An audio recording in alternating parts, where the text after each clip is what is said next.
Culture is more than just entertainment. It's a lens into society, relationships, and human behavior. I'm Grace, and here on the Grace Report, we dive into stories beyond the headlines. Whether it's reality TV drama, celebrity scandals, or royal family intrigue, I'm here to break it all down. What it means, why it matters, and how it reflects the world we live in. Join the conversation, share your take, and let's make sense of the culture shaping our lives one story at a time.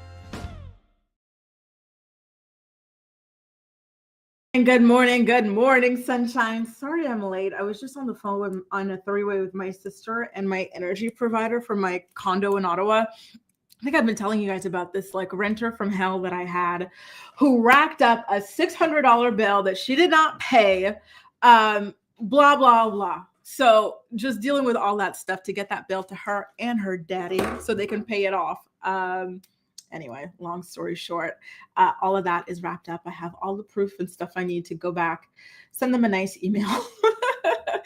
How are you guys doing on this wonderful Wednesday? This week is going by so freaking quickly. I cannot even begin to believe it. Truly, my friend, she's going off to Japan next week. And then I'm going off on a little weekend trip as well. We're going to a chateau somewhere just outside of Paris. It's not really a city or whatever that's well known because it's this little village, but I'm really looking forward to that. And I feel like when you've got a lot of things to look forward to for the weekend, the week goes by quickly, doesn't it? Anyway, we've got Gala in the house. Good morning, Gala. Good morning, Carly. Good morning, Lynn and Angie and Venetia and Jenny and Ronnie. Ooh, Ronnie's not in the bushes today. Oh, she's going to be watching us live. Love to see it. Good morning, Jamie. Oh, Jamie's in the bushes. However, she switched places with Ronnie. But you know what? I'm happy we got to chat with you, Jamie. At least you got to pop in and say a quick little hello. So thank you so much for that. Good morning, Amelia, Jessica, Kate, Cynthia, Acacia, Michelle. I'm casually trying to just put my liner and all that stuff on while I'm talking to you guys. It's been a morning, right? Trying to catch up. Good morning, Kahara, Kristen, Ashley. Oh, Ashley.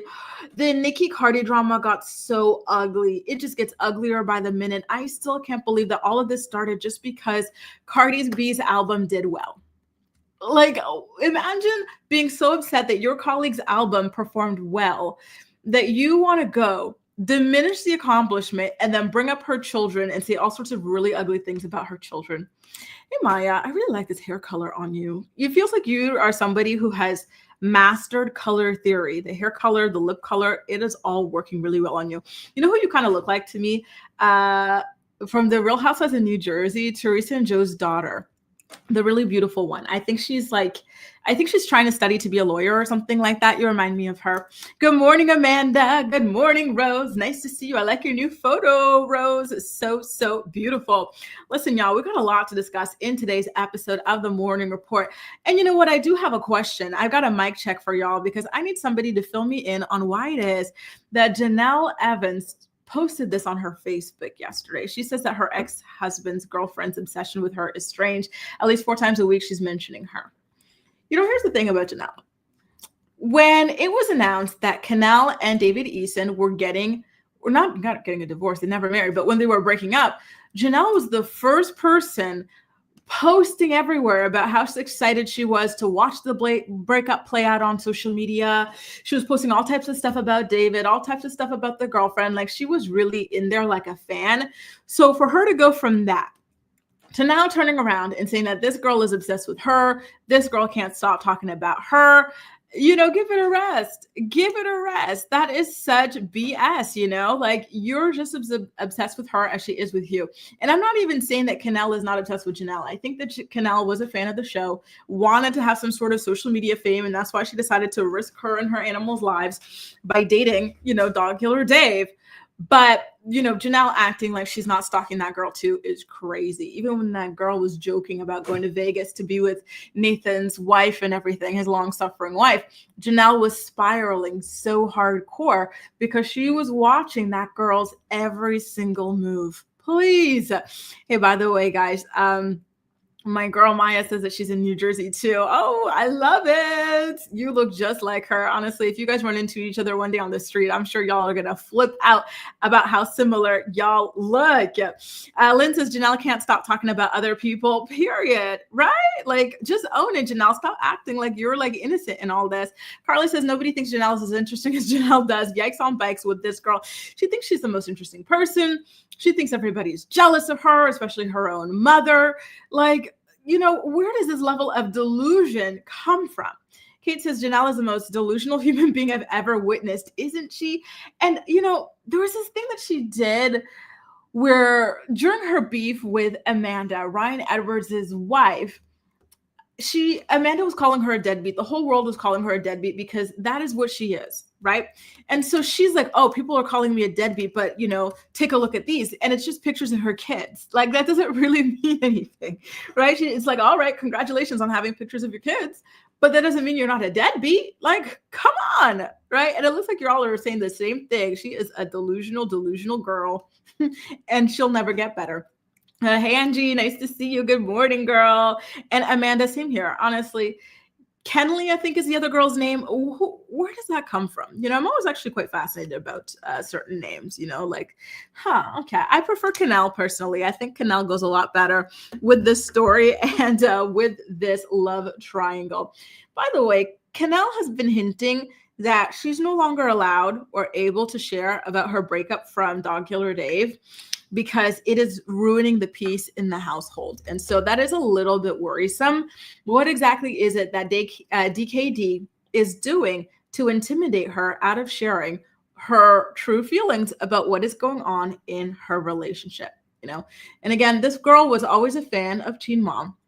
And it makes you wonder, why is it that you, as somebody who watched the show, who saw David in action, you saw how dangerous he was, you saw how terribly he treated his, you know, his ex, why would you go and hitch your star, your tail or whatever to that wagon in particular, right? That is a person that is really, really difficult to get rid of because he's got nothing, right? We saw the way that he got his hooks on Janelle, took everything, and now he's getting ready to do that to you.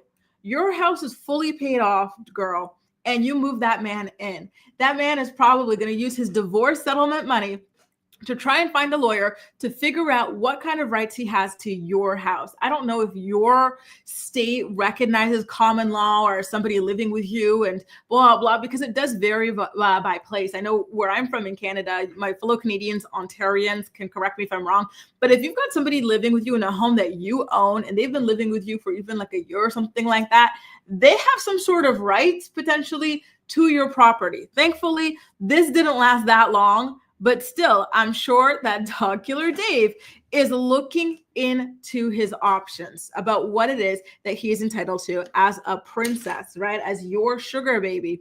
You know, you had him accustomed to a certain lifestyle, Canal, and you unfortunately might have to pay up for that. I'm hoping not, right? But that's the thing. You got to be careful moving these deadbeats into your house. These hobosexuals, don't do it. Don't do it. Good morning, Matt. Nice to see you, boo. Carly says, I don't know who's more delusional at this point. Honestly, I think that other girl has to be worse because she saw this man on TV and said, yep, I want that. She read the articles on this man, how he treats women, children, and animals. And she's somebody with like several animals that she supposedly loves and an animal business as well. And she said, yep, move in with me and my animals. Absolutely insane. Adriana says, I call her Kentucky. She's so desperate to be relevant via Janelle. Cringe. And I agree. There's no denying that this girl wants to be a star off of Janelle's back. Listen, you got to be using a star to become a star. Janelle's not even a star herself. Let's start there. And David, even less so. Julissa says, oh my God, how much have I missed? I wasn't notified you were live. Don't worry, Julissa, we just started. I think we've only been talking about this Janelle story for about 5 minutes now. So you haven't missed out on too much. So glad you're here, boo. Ronnie says, Canal is using Janelle at this point for the clout, period. Period. I still can't believe she got with Dog Killer Dave. Ew. Like, what does that guy bring to the table at all? And I think the two of them lasted almost a solid year. Like, how is that even possible? I couldn't even last hours with that guy. Ew. What do you talk about with him? You know, like, what does he smell like? All these, like, what does he do all day? Exactly, Kahara. She has to go through a full-blown eviction process. Why would you, as a successful woman with a paid-off house, paid-off car, go and find a random man without a pot to piss in and move him into your home immediately? You know, maybe you want to date him, whatever. That's your prerogative.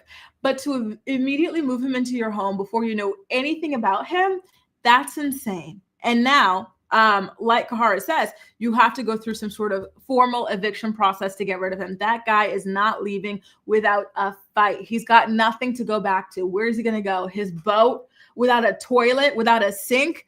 Oh, girl, you're in for it. You're in for it, right? I can't believe it. Honestly, like, people need to make smarter decisions when it comes to who they decide to couple up with. You know, I just do not understand successful women getting involved with these types of men at all. Exactly. Right? Daddy, I can fix them. Now look, he's getting ready to snatch your assets that you were behind for off to get. Right? Hey, Kelly, is Kenley being sued by David Eaton? No, but he's refusing to leave her house quietly, quickly, and easily. It looks like she's going to have to go through a formal eviction process, and he's not happy about her talking about the breakup on the internet. And so she has been saying that she has to be quiet about it because it's making her living situation difficult. Acacia says, pick me and wanting attention, period. Agreed. Same with you, Kahara. Desperation is what it comes down to. Self-esteem is the most important thing you can have in the dating market. Make sure your self-esteem is high and intact before you start dating, or else you're going to end up in these kinds of situations these situations can kill you, right? When you get with somebody like Docular Date, you're quite literally risking your life.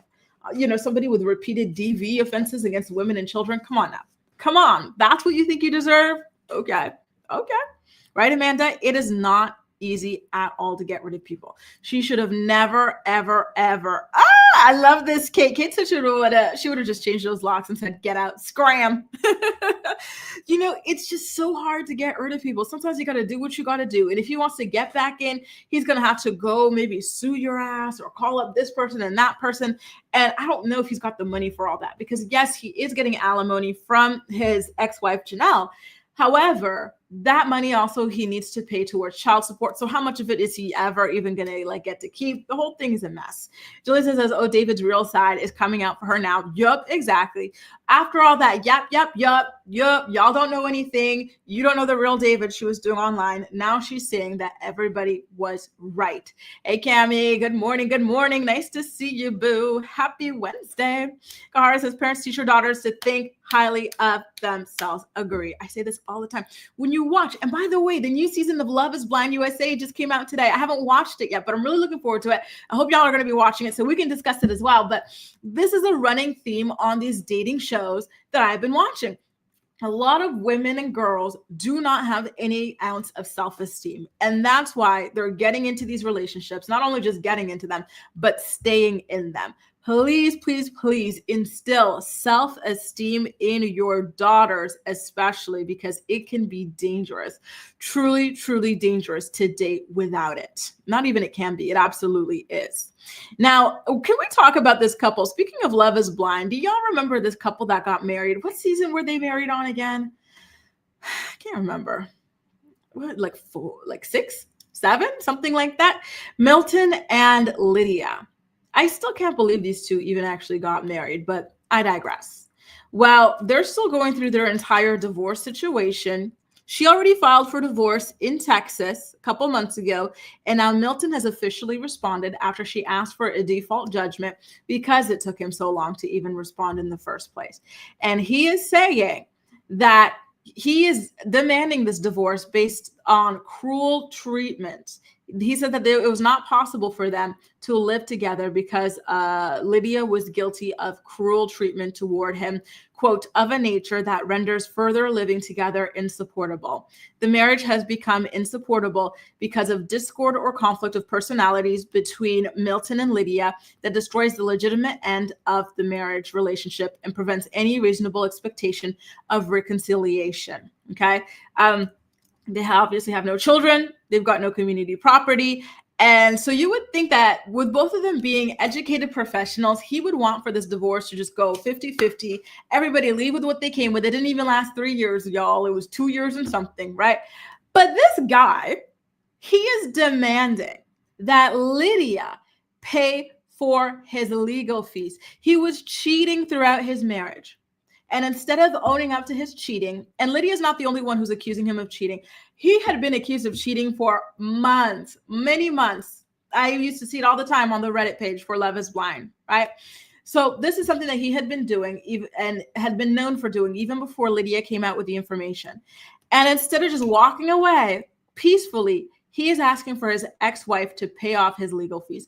What a bitch. I do not like this guy. I cannot stand this guy one bit. I still cannot believe that my girl, I shouldn't even say my girl because she's 50 Shades of Crazy herself. I cannot believe that this grown woman married this guy who had the maturity of a literal child. Very, very, very, very sad. Right? Ronnie says, oh, why even get married? Exactly. If you're going to be a player from the Himalayas, be a player from the Himalayas. Screw around, you little skank.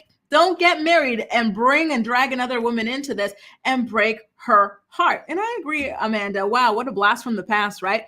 Like some of these people I just do not understand why they even choose to get married when they're incapable of having a monogamous relationship. It's sick, it's twisted, and it's weird. And I hate that Lydia or any other woman who falls victim to men like this, I hate that they have to fall victim to people like this, right?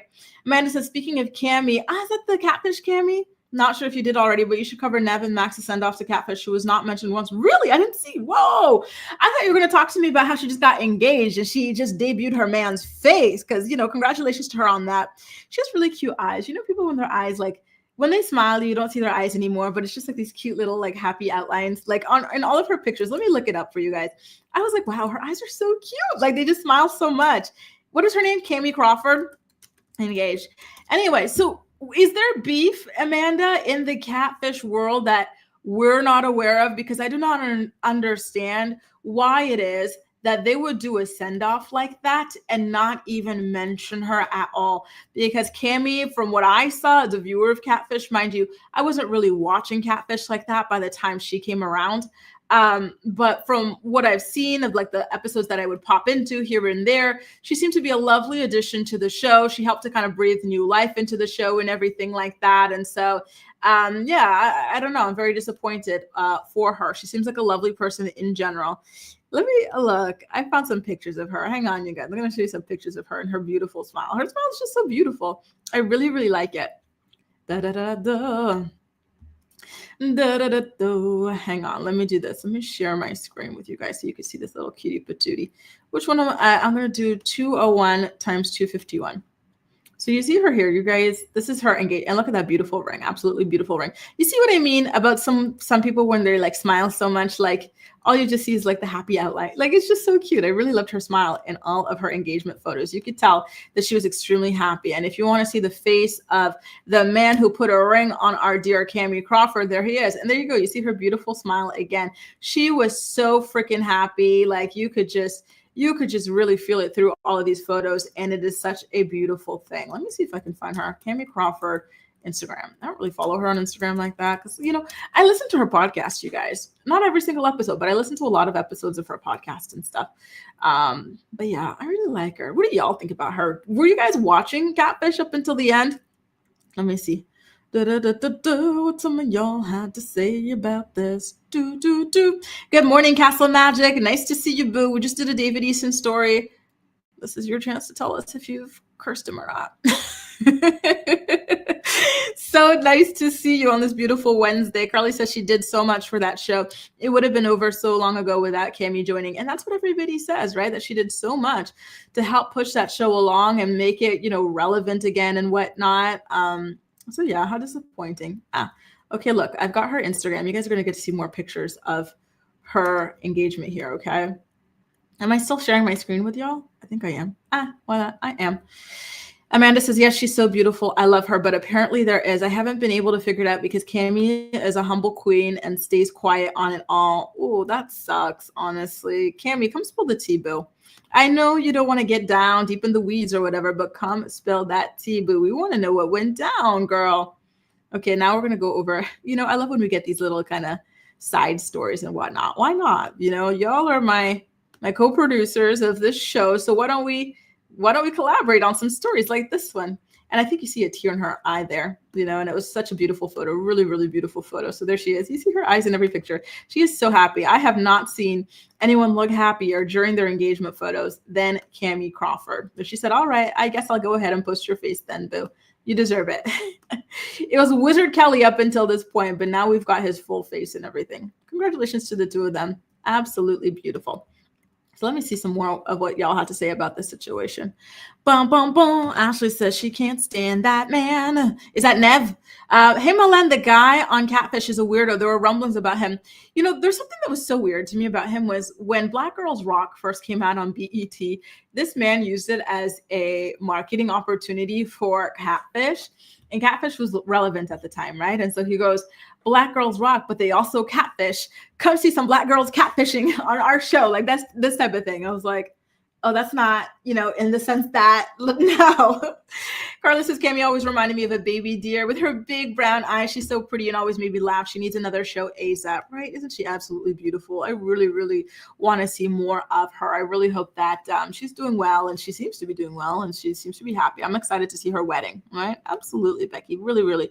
She won America's Next Top Model. I thought she was like a pageant girl, like Miss Potomac type thing. I didn't know she was on America's Next Top Model too. That's so cool. What? Melinda, or isn't she like Miss USA, Miss America type thing, teen or whatever? Melinda says, oh my God, the forehead. Even me who has a big forehead is shook. Are you talking about Camie or her man? Damn. Good morning, Ashley. Nice to see you here. East Austin says, my meeting ended early. I'm clocking into roast Diddy. I love that the judge allowed him to wear his little sweater, but denied everything else. He said, yep, take your stupid little sweater and nothing else. Yeah, he did, Amanda. It was a very, very weird time. He tweeted it. So if you search those keywords I just mentioned about Nev, Catfish, Black Girls Rock, you should be able to see the tweets. In fact, why don't I try to find those tweets for y'all? Good morning, Hamlet's Princess. Nice to see you. And yeah, that ring is absolutely beautiful. And I'm an episode behind Kahara. I don't think she's into him at all. And I'm like, how are you into Gino? But you're not into this guy, this guy, he's a lot more attractive than Gino. So I just truly do not understand that at all. I know we're all into different things, some things that, some people might, go, about we find attractive, but truly this one, I would think it was an objective, one of them is a lot more attractive than the other person, clear cut sort of a situation, but I digress. Okay, you guys, here it is. Here's the tweet I promised you guys. Okay. Oh, you tagged me, Delisa. I'll have to take a look. Okay. I'll take a look. Thank you so much. About Nicole and Keith. It pertains to the prenup. Wait a minute. Who's Nicole and Keith? Who's Nicole and Keith? Nicole. Not you on a first name basis with Nicole Kidman and Keith Urban. And we are going to be getting into that story as well today, you guys. I got some more information about that divorce. So let me, do y'all see this nice and big? Let me zoom in like this. Okay, so this is how he was promoting Catfish back in the day. He said, yeah, I totally agree. Black Girls Rock. They also tend to catfish a lot. Just saying. Very, very weird behavior. You know what this was giving, Jaleesa? Nicole and Keith, friendly thing. This was giving Kelly from The Real Housewives of New York, where she's talking about her friend Gwyneth. And then they go, who? Paltrow. That's what that was giving. And I mean that in the best way possible. Absolutely adorable. Now, you guys, I do want to get into a certain story with y'all. I'm actually quite surprised that it's not still up here. Let me go ahead and find it again. But I wanted to talk to you guys about Cassie writing a letter. So East Awesome is here, right? For the Diddy story. And we got a lot to get into. Diddy is due to be sentenced very, very soon.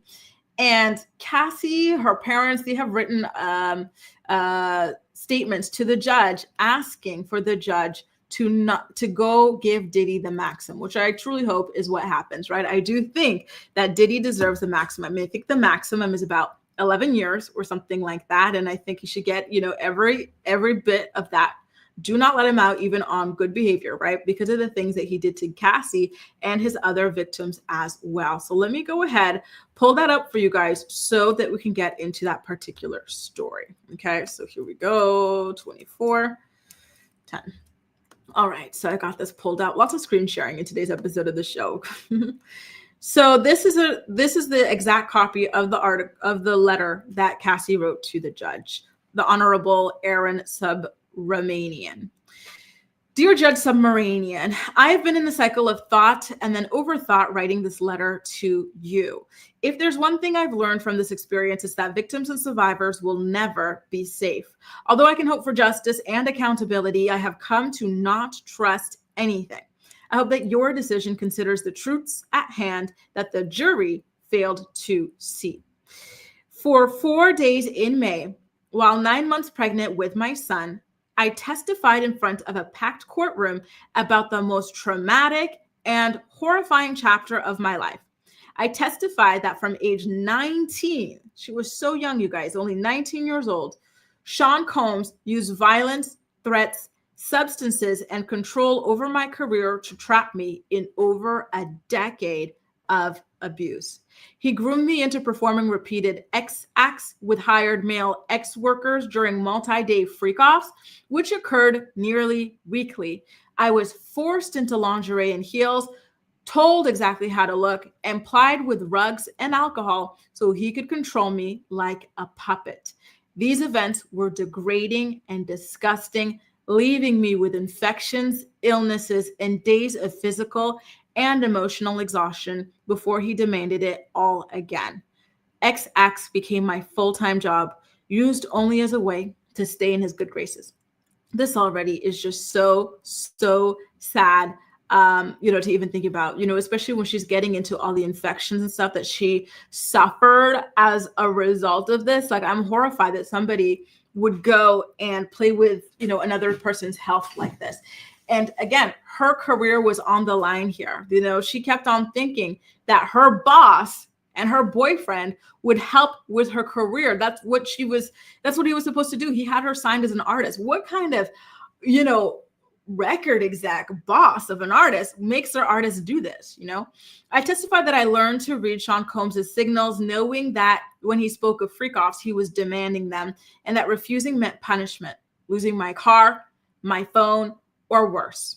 He controlled every part of my livelihood and threatened to destroy my reputation by leaking X tapes, a threat he repeated often.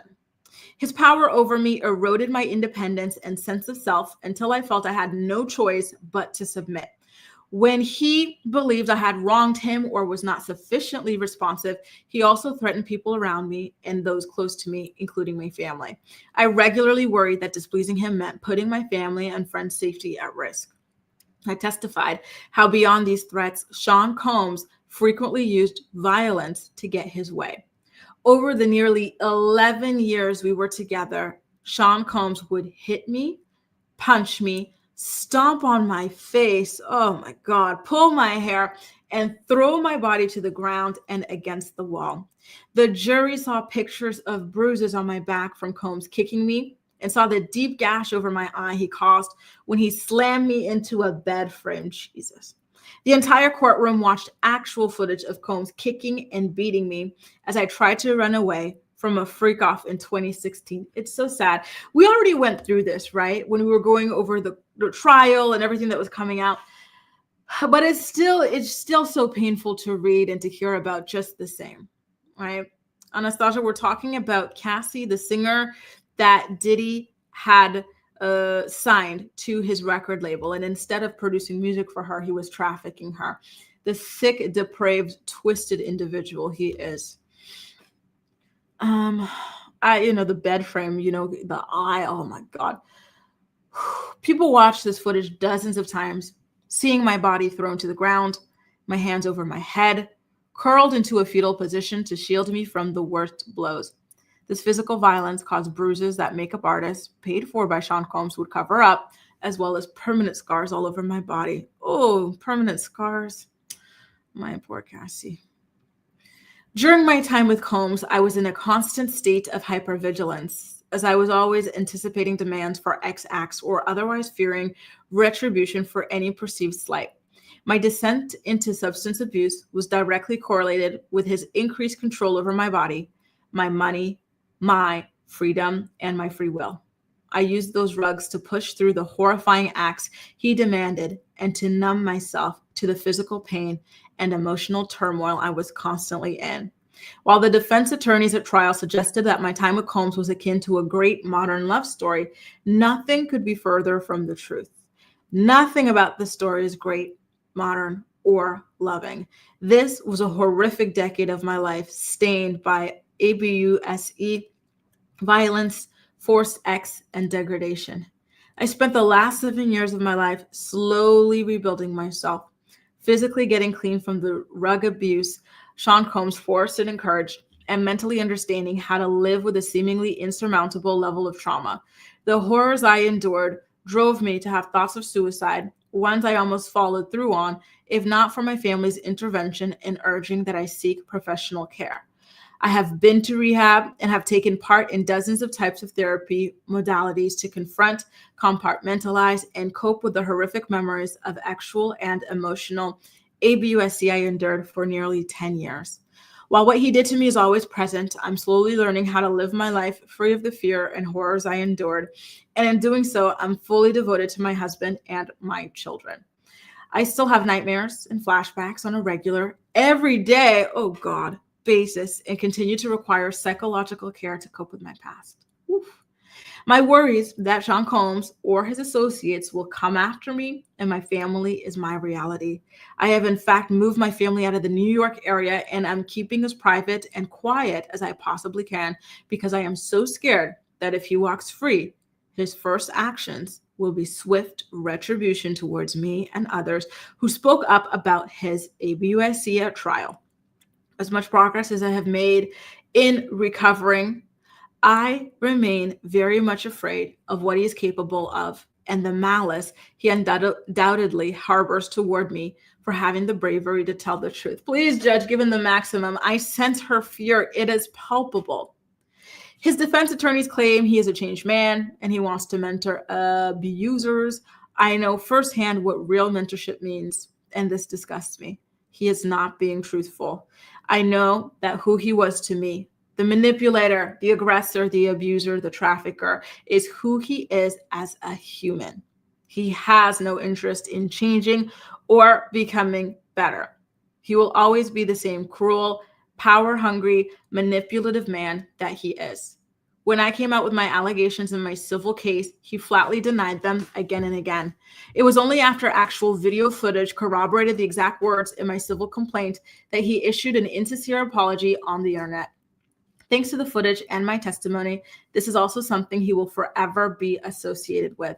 For over a decade, Sean Combs made me feel powerless and unimportant, but my experience was real, horrific, and deserves to be considered. While the jury did not seem to understand or believe that I engaged in freak-offs because of the force and coercion the defendant used against me, I know that is the truth, and his sentence should reflect the reality of the evidence and my lived experience as a victim. Reliving in detail the events and truths described throughout the trial and this letter causes me tremendous emotional pain. I am trying with all that I am to move on. I hope that your sentencing decision reflects the strength it took for victims of Sean Combs to come forward. I hope that your decision considers the many lives that Sean Combs has upended with his abuse and control. I thank you for your time and attention. Cassandra Ventura Fine. Oh, she is so brave. I cannot. 10, 11 years of this, you guys. How does she do it? How does she do it? Your boss, your boyfriend, you know? Oof. Let me go back and see what you guys have to say about it, okay? Good morning, Money Swipers. Nice to see you. Oh, Money Swipers, you have a new photo. Wow, how beautiful, beautiful, beautiful. It's nice to see you. I love this photo of you. You look so nice. You're giving glass skin, girl. And drop your skincare advice immediately, please. I think I saw earlier that who was it? It was East Awesome, I believe, had a question about the DV aspect. East Awesome says, is DV only a state level crime? I want a real prosecutor or trial skills paralegal to explain why the diddler wasn't charged with DV in the first trial. It was so cut and dry. I believe there were some sort of statutes of limitations, because a lot of people were asking, what is the deal? You know, we saw that hotel video, right? Why is that not its own separate charge? And it was supposedly because of the statutes of limitations. So I believe that that's the overall problem here with the DV charges in particular. Good morning, Andrea from Vegas. Nice to see you, boo. Any Janelle Evans sightings? Have you seen her hitting the crack pipe?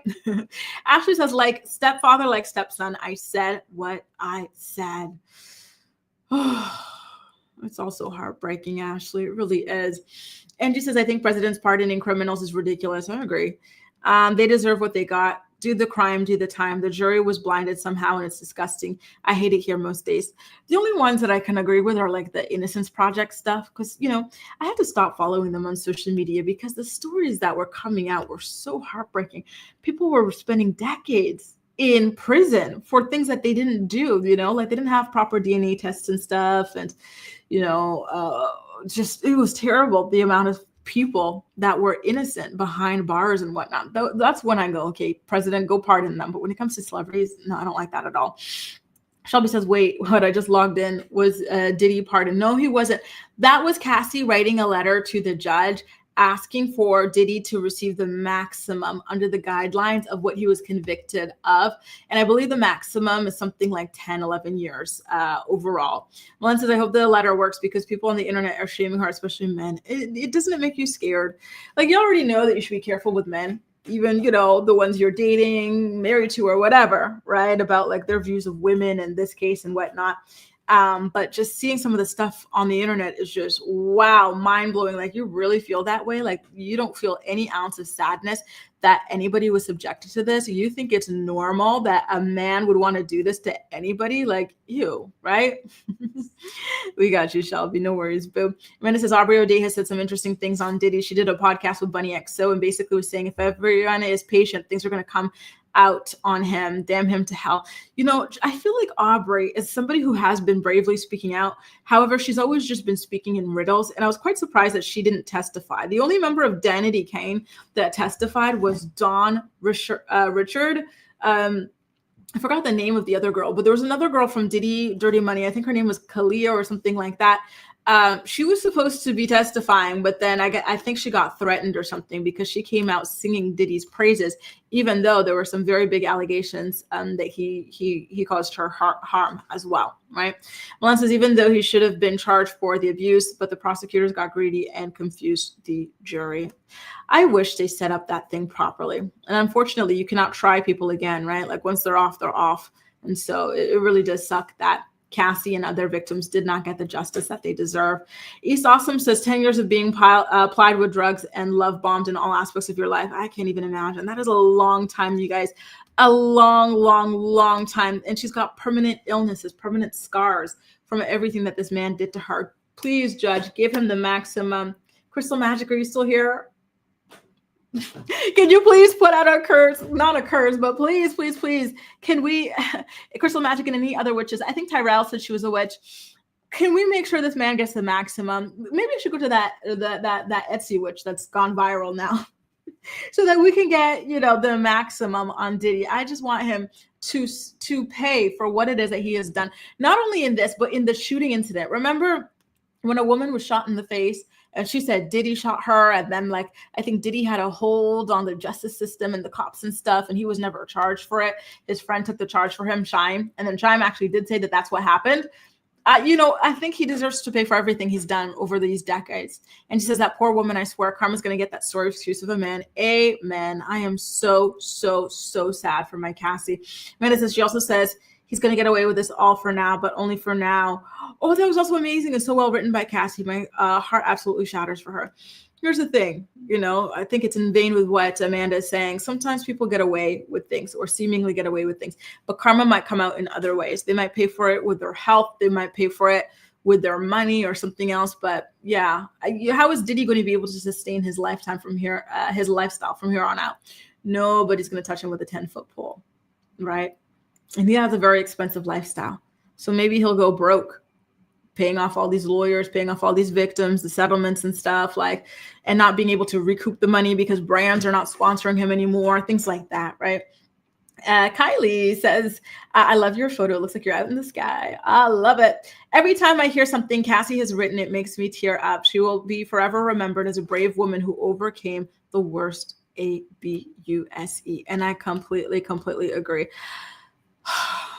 I will always have so much love and admiration for Cassie. This video, I still remember where I was when it dropped. I was in Barcelona getting ready to go to a restaurant to have dinner with my friends when this dropped. And I stopped right in my tracks out in the street watching it with my jaw on the ground. The level of just hatred and viciousness that this man attacked her with, and she was supposed to be his girlfriend. Right? Just disgusting. Oh my God. He treated her, I can't even say he treated her like an animal, because you're not even supposed to treat animals like this. You know, you're not supposed to treat anyone, anything like this. It was just horrific to witness. And to think that that was just one out of several instances like that were taking place over the better part of a decade. I can't believe it. And then for the hotel people to go and bury this. When people ask, oh, why didn't she do this earlier? This video is horrific. Someone at the hotel saw it, witnessed it, and buried it. What faith was she going to have? And then look, now she speaks out. She's risked her safety, right, to turn this into a court case and everything. And the jury gets it wrong. How do people who fall victim to this, how do they gather the courage to try and speak out? When every single time the justice system is going to turn its back on them, it's going to spit in their face and leave these, oh God, jump scare, you know, these demons, these sick perpetrators walking among us on the streets. I really hope that that Cassie and her family are safe. I really do. And this is horrific. Listen, guys, why don't we go ahead and change gears? I want to talk about the Nicki Minaj story, but I do want to brush my hair. I was in such a hurry, y'all. So like my little side hair is peeking out, is bothering me so much. Let me go brush them, and then I'll be back to get into the Cardi B and Nicki Minaj story. Nicki Minaj, I don't know what's wrong with her, but it is very frightening, okay? If you're enjoying today's episode of The Morning Report, please don't hesitate to go ahead and give it a thumbs up so YouTube knows you enjoy my content. And I will see you very soon. Guys, please do not forget to start watching the new season of Love is Blind. We're on season 9 in Love is Blind USA, and I really want to start talking about it with you, okay? Here goes. The Morning Report is brought to you by Philo. Watch your favorite shows and movies from over 70 different channels, including MTV, TLC, WeTV, and more for only $28 a month. Get a free trial today by clicking the link in the description box of this video to get your free trial up and running. Tired of learning languages in boring, frustrating ways? Try TalkPal. TalkPal is your personal AI language tutor. It teaches you languages in fun, engaging ways. It gives you real-time feedback, assesses your pronunciation, and the learning process is personalized just for you. Join millions of other learners and start your language learning journey today.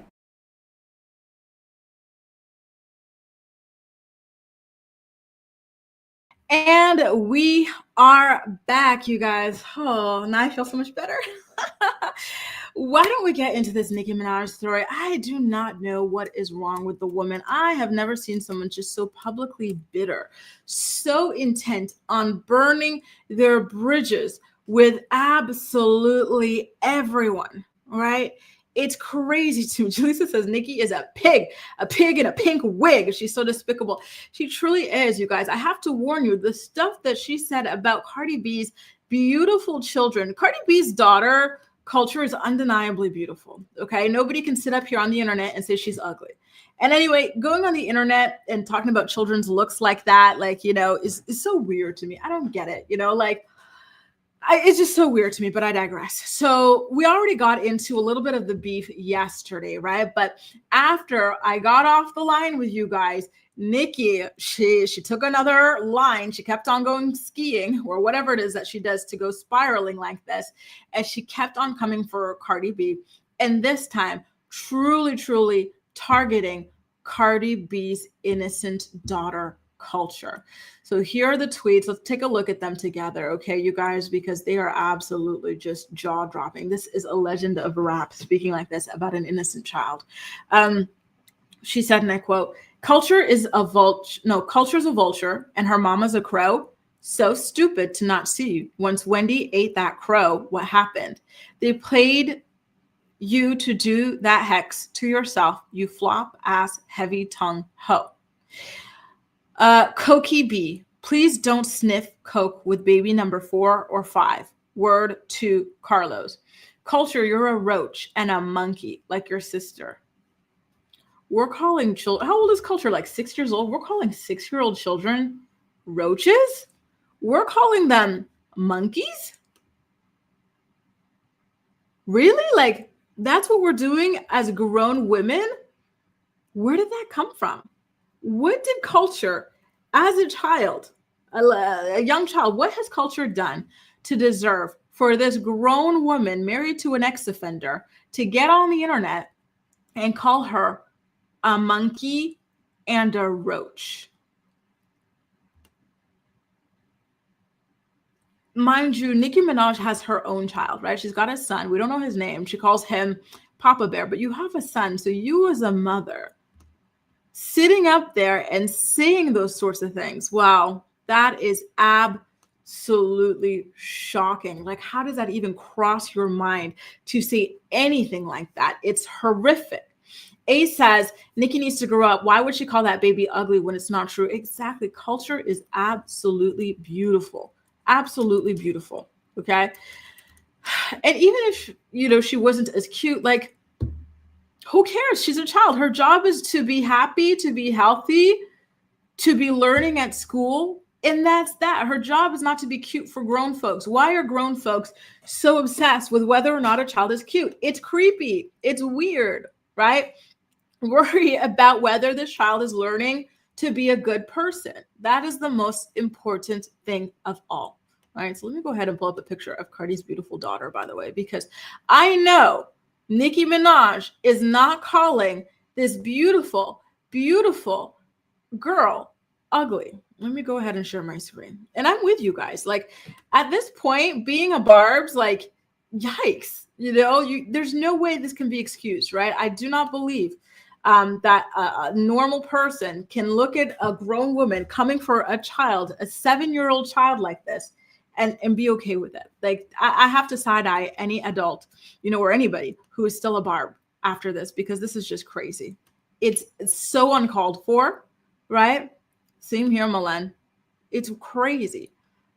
Jalisa says she's always jealous of kids. Blue Ivy, Stormy, and now Culture. Did she come for Stormy too? Lord have mercy. What is with her and the kids? And why is it always female children, right? She just hates women and girls in general. Absolutely insane. Yep, I agree. I really do believe these rumors now that she's on some kind of rugs, right? And yes, thank you, Jalisa, for pointing that out. Apparently, this is what she was up to on her son's birthday, bullying another child on the internet. Carly says, no matter your issues with anyone, you never bring their kids into it, point blank. Nicki could have shut up, but chose to keep going. And Cardi did what any good mom would do. I agree. Grandma Nicki should have several seats, and I agree with that too, right? Absolutely, absolutely disgusting, deplorable, shameful behavior. There is no bouncing back from this icky Minaj, or should I say icky garbage? What the hell, right? And I completely agree, Ashley. Loser behavior. She is a loser. She is pathetic. She is sick. That is insane. She needs to get help, because that is just not normal, right? Ime says, I don't believe that Nicki Minaj that said that. That could be a fake account. I think she's better than that, just my opinion. No, it's her verified account. It's the same one that she was dragging Cardi B on. That's her account, unfortunately. That's who she is. And it's not the first time that she's come for somebody's child. She has been going after children for a long time now. And I agree, Mocha. I'm so disappointed in this, Nicki. This is the same Nicki that made us so excited as girls, for the future of female rap. Look at her now. Just a big, bitter loser. Where are we at now? Barney Dangerous. So Barney is Cardi B to her. Bodega Barney, what up? Your sister can get that chest caved in if you're pregnant with another monkey or roach right now. I'm just saying, for entertainment purposes only. What's entertaining, right? About you calling children monkeys and roaches. This is very racist, very disgusting, very dehumanizing language. Nicki then doubled down and circled back to her daughter. Culture vulture, you're ugly too. What is her with her obsession with this 7-year-old girl? Now it makes sense that she's married to a predator. Now it makes sense that she was funding the defense of another predator, right? Do something. We're in New York, heavy on it. Album flopped, coochie flopped, never won a fight, outrank you in your own gang. Shut the F up, come fight. Sympathy baby couldn't pull 228K, abort mission. Her album did not flop. Her album is 2 times platinum after coming out just like a couple days ago. That's incredible. Her album only sold about 50 to 70,000 copies less than Nicki. Mind you, Nicki has been in the game for over a decade longer than Cardi. Cardi is doing incredibly well. And again, what does any of that have to do with this beautiful girl? Why does this beautiful girl have to be called a monkey? Why does she have to be called a roach? Why does she have to be called ugly by a grown woman married to a predator? What is that? That is so scary. That is so strange. Where does all of this anger in Nicki Minaj stem from? She's a beautiful woman. She's a talented woman. She's a rich woman. You know, she's got her dream baby. Why is she so angry? And why is it directed towards children? Why is she stalking other female rappers? Anyway, here comes Cardi, y'all. Cardi was not happy, as any mother wouldn't be, right? She said, B, you wish you could call my daughter ugly. Culture is beautiful, and you know that. Your hate is so deep, dark, and nasty because your son is nonverbal, because you effed him up with them drugs, so you're jealous of everybody's kids and their happiness. B, where the F you at? Stop talking. I don't know if it's true or not about Nicki Minaj's son being nonverbal, right? I hope he is doing okay. I hope that his health is in a good place. That would be terrible, right? If it were true.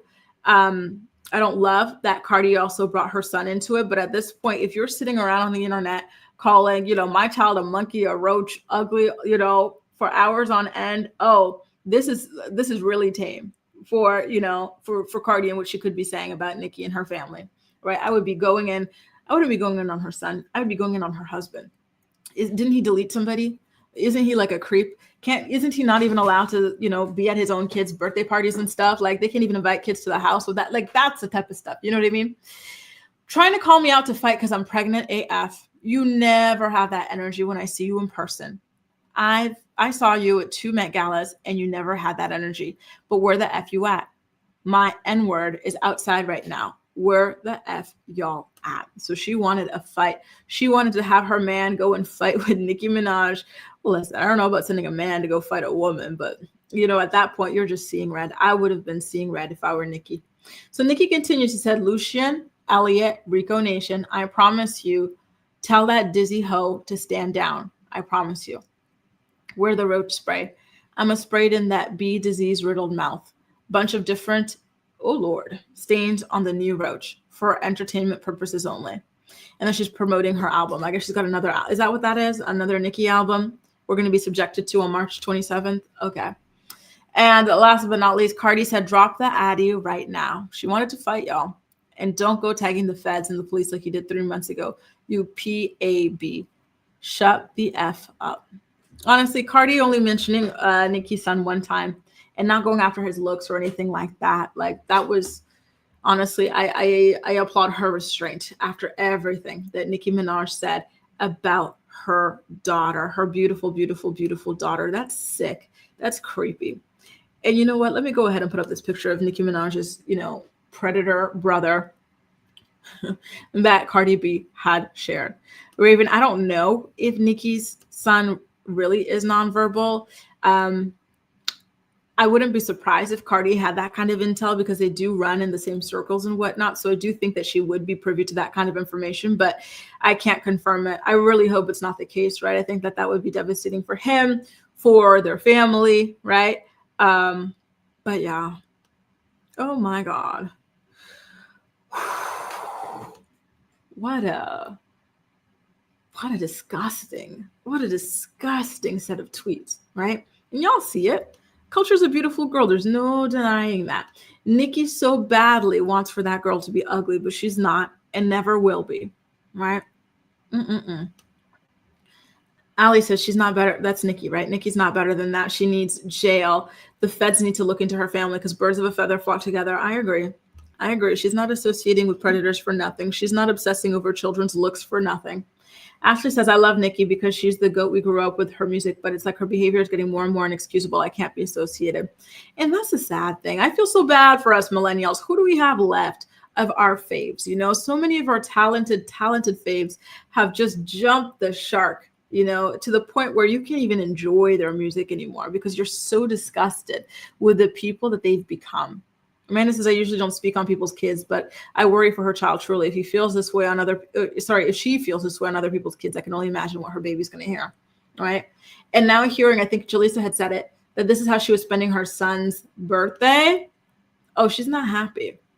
And we know she's got anger issues. So what's that like in the household? You can't even imagine. You know, what do you do when you want to like celebrate your son's birthday? So you want to throw a party, but the dad can't be at the party because the dad's a predator. On parole, you know, for touching up on children. Like, what is that? You know, he's on a registry. Like, why would such a beautiful, rich, talented girl choose that as her baby daddy? You know, Jessica says she's trying to provoke Cardi into dissing her on a diss track. Oh, there you go. So she can have an excuse to clap back. But listen, and y'all, like I told you, I went back and I listened to Hiss a million times over. Nicki, I think that Cardi could body you on a diss track, you know, after the way that Megan Thee Stallion bodied you. I think Cardi could do it too. And again, I want these two to link up and do it together. And I want B on that song too. Fluffy says, I feel like Nicki's full of shame. Ooh, what a way to see it. When you try to suppress the shame, it comes out in the form of hate. She needs to spend more time addressing her own issues and not causing pain to other kids. That's a really, really interesting way to see it too. Maybe she does have shame. Look at her husband. Look at her brother. I'd be ashamed too. Are you kidding me? Ew. Right? Ew. Hey, Cynthia says, I've been driving and able to chat, but I'm so mad at Nicki for that. Leave them babies alone. Amen to that. Amen. It's so sad. It's not okay. Not okay at all. She really should apologize, at least for that. Castle Magic says, I used to be such a Nicki fan in her super bass era. Yeah, me too. I still know all the words to that song, but I don't know what she's turned into now. She's lost the plot and I'm disgusted. Same here. Very, very disgusting stuff. Nicki, please go to rehab or whatever it is that you might need to fix the hate and anger and just disgustingness in your heart, the bitterness that you harbor. It's not healthy. It's not healthy at all. Anyway, you guys, why don't we get into a story that's coming out of left field? Okay, let's talk about Lionel Richie coming for Michael Jackson. He said, listen, now that he's all cold, let's talk about how this man stank. This man used to wear the same clothes for days on end, wouldn't even get them washed, and he stank. So the excuse apparently was that Michael couldn't get his clothes washed because if he would go to like the laundromat people, what do you call those people? The pressings to go, what do you call those people? Like the bougie stuff. I'm not talking about the laundromat that like, you know, other people go to where they count their little coins and they put it in. I'm talking about the way dry cleaning. Yes. Lionel Richie says that Michael Jackson couldn't do that. I'm like, okay, but wasn't this rich man affording homes with washing machines? You know what I mean? I don't know. Anyway, let's get into the story. He's talking about it in his new memoir entitled Truly, and it just came out yesterday. He says that Quincy Jones is the one that started nicknaming Michael Jackson Smelly, and Michael Jackson didn't take it personally. He knew he stank, right? So let's get into an actual excerpt from the book, shall we? So Lionel Richie says that it wasn't Michael Jackson's fault. He stank. He was constantly on the road. and he could not simply hire a dry cleaner because they would often steal his clothes as a souvenir. He also couldn't just drop by a department store for new clothes because of his level of fame. But he had money for assistants, right, to go and buy clothes for him. Did he not have washing machines at home? Like, could he not go to the could he not send somebody to the dry cleaner? Have that person stay on site, do same day dry cleaning, and make sure that stuff is in their hands or something like that. I don't know that I'm buying these excuses, to be honest with you. What about you guys? Are you buying it? He also says that Michael therefore got into the habit of wearing the same pants until they were unwearable. And he says that sometimes when they'd hang out and Michael would come to visit, he was wearing whatever, like jeans and a t-shirt, and the jeans were either falling off of him or too short to even be jeans and smelly, right? He says that there was a time where Michael was smelling particularly unkempt, and so he snuck him to his house so that he could shower for the first time in days and gave him a clean pair of underwear and jeans. So what is the excuse for why Michael Jackson could not shower? You know, like there's the excuse for the dry cleaner that I think there's a simple solution for. There could have been washing machines, you know, in the houses that he was buying up. And on top of that, like, did they not have showers in the 5-star hotels that this man was staying in? Like, why could he not at least shower? I think this guy was maybe just like a slob. Maybe that's what it is. I'm not buying these excuses, to be honest with you. Why did your friend have to give you a clean pair of underwear and jeans? You know, Lionel Richie was a big star at this time too, right? Like, and somehow he still managed to afford time to clean up, to change himself and all that stuff. Like, I just think that it's different levels of hygiene for different people, right? And cleanliness and whatnot. And it didn't seem that that was a big priority for Michael Jackson. I gotta say, I'm actually quite surprised to hear that, because I thought that he seemed like a clean person, right? Like a bougie person. And so now come to find out he was stinking ew, like 4-day-old underwear and crap. Like, ew, nobody told me that. Ew, right? Yes, that's exactly what I was thinking of, like the dry cleaner. Like, have somebody there on site, do not let them leave, you know, and demand your clothes back. Like, there were solutions for this. Like, what? Or maybe he could have, anyway, I just don't buy it, right? Ashley says, Grace, my first message during the Cassie letter did not go through. I wanted to say that Quincy Brown, is a gross freak, just like his stepdaddy. I've seen it in person. He has evil eyes. Really? Because people always say that the one that resembles Diddy is a really bad one. So now come to find out that Quincy too. Listen, Ash, I believe you. Ashley, aren't you the one who like had a lot of like experience with celebrities? I remember you met Justin Bieber 1,000 times and whatnot. I believe you. I truly, truly do. And I'm disappointed to hear that that level of depravity might be generational. Very sad. Because remember, Diddy's mom was also a weirdo. Alex says, just call a spade a spade. He smelled bad and was too cheap to go to the laundromat. Exactly. I'm not buying this at all. Shelby says, I don't know why anyone would care. Why is it even being brought up? Well, listen, I think you've got a point, but I think that he just wants to sell copies of his book, right? And I'm sorry, but is anybody really checking for Lionel Richie like that? Hello? Like, not really. So he has to talk about Michael Jackson to sell copies. Amanda says, didn't expect Lionel coming from Michael on my 2025 bingo card. Me neither. I completely even forgot Lionel Richie even existed. Raven says, Michael didn't shower and had gross, dirty clothes. Well, that's what his ex-BFF, or sorry, his BFF is saying. Ugh. I'm just so great. Because, he was working out hard, like dancing hard and stuff. Like, I imagine he stank. Like, ew. Right? Same here, Jaleesa. I'm so surprised about this. Kristen says, maybe it's a mental health thing. Maybe. Right? Because I'm not buying these excuses. I think it was something else. Either laziness, again, maybe a very low level of personal hygiene, or like Kristen's saying, it could have been a mental health thing.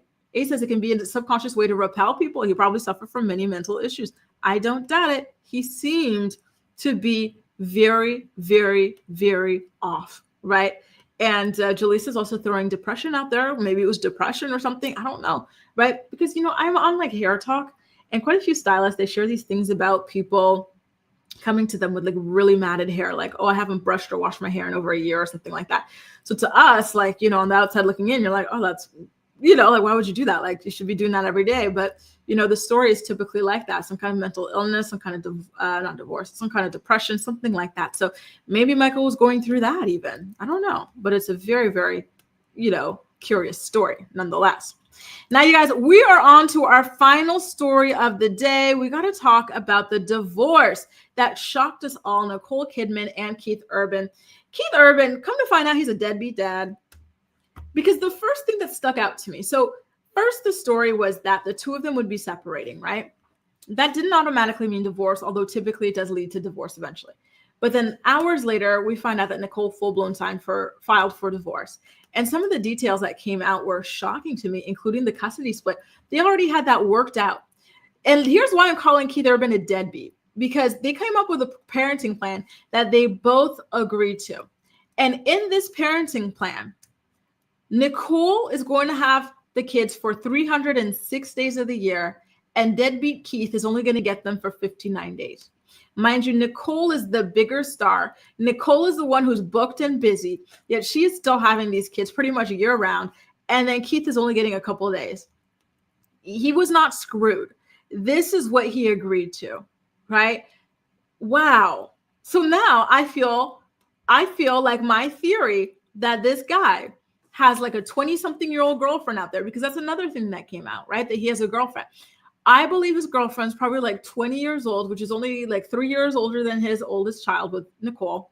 And it's just not the vibe having a kid around, you know? So he's like, yeah, girl, it's not the vibe. We're too young and hip to have kids. And then he flips his bang. And so he decides that he doesn't want to really see his kids like that. I think he just doesn't want to do the whole family man thing. He said, you know what? I don't want to have kids anymore. I'm over it, you know? And again, don't forget, this is what I put in my predictions. The girl's going to be 25 or younger. And on top of that, he's going to do a massive hair change. So stay tuned for that. So in Nicole's divorce filing, she cited irreconcilable differences, which is what they always file, right? And she says that she wants to remain the primary residential parent of the children. Keith had already moved out of the house a couple months ago, by the way. And neither of them want any spousal support or child support as well. There's also a clause that states that Keith has prepaid child support obligations. So I guess that's, you know, schooling, tuition, things like that, right? Health stuff, whatever. And they each will retain their own assets, which, you know, means that there was a prenup in place. They both signed the agreement, by the way, to a marital dissolution. This is happening really, really quickly. I think they're trying to get ahead of a story of Keith cheating. So they want to wrap this up so we forget, you know, because at that point, we're no longer going to be talking about, oh, he's still married, technically. No, they're trying to get this out of the way. He's trying to. Maybe he even paid Nicole to go away quickly. Just saying. So that he can come out with his new, like, 19, 20, 21-year-old girlfriend or something like that. Very crazy. Very, very crazy story. There's more to meet than meets the eye with this story, right? Ali says he's going to cut the hair and wipe off the eyeliner. Yep. He's going to start wearing lifts in his shoes too. He said, I'm not going to be shorter than this little teenage model. Shelby says, poor Nicole with deadbeat dads. Isn't that crazy? You only want to spend 50-something days a year with your children. You're a deadbeat. You're a freaking deadbeat. What is that? That is absolutely ridiculous. Not even 100 days. You know, Nicole would still have the majority, right? Because there's 365 days in a year. If you say 100 and she gets to, no, he's like, no, give me the bare minimum. What is that? 100 days? I don't want to. They're crapping my freaking style. Are you kidding me? Oh, why don't we see? How tall is Nicole Kidman? Great, fantastic question. Let's see. 1.8 meters. What is that in feet? Boom, boom, boom, boom, boom. That's tall, by the way. 1.8 meters in feet is 5'9". It's tall, but it's not that tall. That's how you know this man is very short, Raven, because she looks like a giant next to him. And she's tall, but she's not like crazy tall. You know what I mean? Ashley says Keith Urban's neck tattoos have been a screaming midlife crisis since 2005. Oh, y'all are going in, and I love it. Eviscerate him. I can't believe he did this to Nicole. I really like Nicole Kidman from what I've seen of her so far. You know, there he is with his little neck tattoo, his eyeliner, and his stupid haircut. Bayday says, I've seen something about him with a 25-year-old. There you go.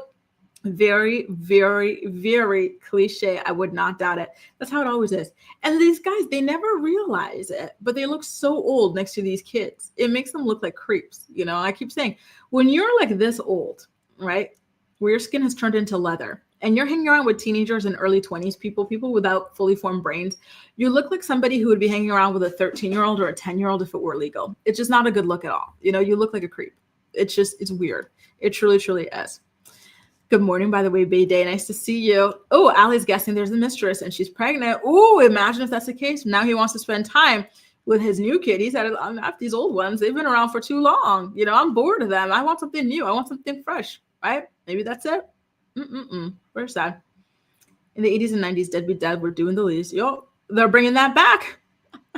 Nice to see you, Ronnie. Thanks so much for joining us today. Have a great rest of your day. Shelby says it's about every other weekend. Back in the 80s, that was normal for a dad. Isn't that crazy? All the like advancements that we've made, and that's what he only wants. You know, you don't want more, Keith. You've got the resources to have a nanny with you on site while you're watching these kids, so you're not, you know, handling it all alone. Maybe even your like teenage girlfriend can help you.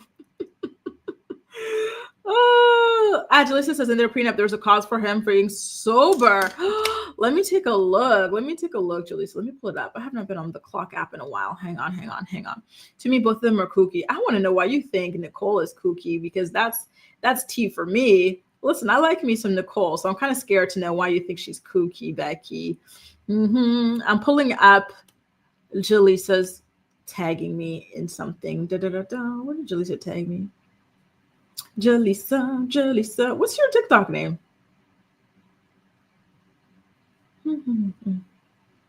I don't see anything. Here you are. Okay. So here we go. Thank you, Jalisa. Being a pick-me is expensive. Keith Urban, fake good old boy, and real gold digger may get $17 million in addition to whatever settlement from Nicole Kidman in their divorce, because she put a clause in their prenup that he would get $900,000 per year of their marriage as long as he remained sober. What? That's right. She met this man when he was battling addictions to alcohol and smugs. And she said, this one right here, this is the man I'm going to marry. And I'm going to bribe him to remain sober. This was one of the most famous movie stars in the world. She had built a fortune, had buku awards and recognition in her field, and this is all she thought she was worthy of. This is why you need to work on your self-esteem. Because when I heard of their divorce, this is the first thing I thought about. When they got married many, many years ago, I was in high school, and I heard about the prenup, and I said, this woman is a fool. I wonder what's going to happen if they get divorced. And here we are now, 18 years later, they're getting divorced, and lo and behold, the prenup seems like it's going to be upheld. But the real question is why she even thought she needed such a document, why she even wanted to be in this relationship. She has been playing mommy to this man from the start. Listen to what Keith Urban himself said during his AFI Lifetime Achievement speech. We got married in 2006, and barely 4 months into our marriage, the addictions I had really done nothing about blew our marriage to smithereens. 4 months into a marriage, and I'm in rehab for 3 months with no idea what's going to happen to us. Nick pushed through every negative voice, I'm sure even some of her own, and she chose love. This is the white version of, oh, she held me down. We've been through so much. I just want to thank her for all she's done. And the irony of this is insiders have said the reason they're getting divorced now is because Nicole lost her mother last year and she's been depressed. She saw this man through active addiction for multiple years of their marriage. They just got married, they're newlyweds, and he's in rehab. She did all that for him, including giving up roles, putting her fortune on the line, putting her name on the line as a Hollywood A-lister to bring him out of his darkness and his demons. And so that was the thing. You know what? That's another thing that I wanted to mention. I thought it was so crazy that now all of a sudden she's going through a hard time, right? She lost both of her parents, not just her mom, but both of her parents are gone. And now she's getting hit with a divorce in a marriage of like 19, 20 years. Like, that's just so sad. This is the time where you need your spouse the most to help you get through a really difficult time. And he's kind of just said, peace out. Honestly, I didn't know that she was paying this man like $1 million a year to be sober. Like, are the pickings that slim that this is what you need to settle for? That's crazy to me. I can't believe it. I'm so sad to hear it. I really, really am. Again, I love Nicole Kidman as an actress. I'm disappointed to hear that this happened to her. I'm heartbroken for her. And I really do hope that she's able to bounce back from this, because this is just absolutely devastating. It really, really is. Thanks so much for tagging me in that, Jalisa, because wow, you were paying this random scrub $1 million a year to not like do rugs. That's crazy. You could have found a nice sober man. Like, what is this? Or he should have committed to doing it for free. Why did he have to be paid for this? Right?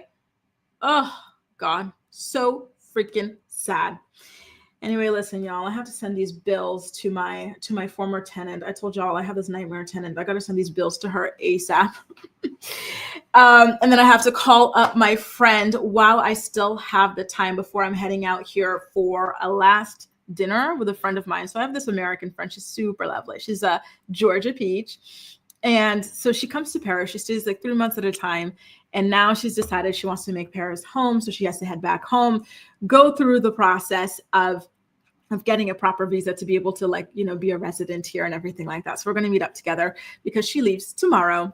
Anyway, you guys, take good care of yourselves. As usual, I had a great time chatting with you, and I'm looking forward to being back for another episode of The Morning Report tomorrow at 10 a.m. Eastern Standard Time, okay? I'm not able to see my, like, sign out video, so I'm not going to be able to pull it up, you guys, but yeah, I wish you a great rest of your day, and I'll see you next time, guys. Bye. See ya.